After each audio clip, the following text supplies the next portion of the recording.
মিয়ানমারের অভ্যন্তরীণ সংঘাতে আবারও রোহিঙ্গা অনুপ্রবেশের শঙ্কা। আন্তর্জাতিক পদক্ষেপ ছাড়া সংকট সমাধান অসম্ভব বলছেন বিশ্লেষকরা। আরাকান কন্টিনিউয়াসলি আরাকানের যেটা রাখাইন রাজ্যের বিভিন্ন জায়গা দখল করে নেয়, তখন রোহিঙ্গাদের জন্য একটা অস্তিত্বের সংকট তৈরি হবে। হীন পণ্যমূল্য, আয়ের তুলনায় ব্যয় বেশি, অজুহাত ট্রাক ভাড়া বৃদ্ধি আর সরবরাহ ব্যবস্থার সংকট।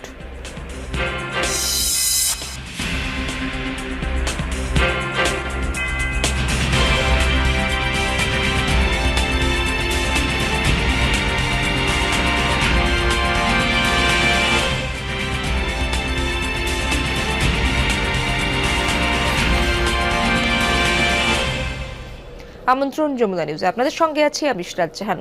এতক্ষণ শিরোনাম দেখছিলেন। সারা দেশে চলছে কারফিউ। রোববার সন্ধ্যায় জারি করা হয় অনির্দিষ্টকালের কারফিউ।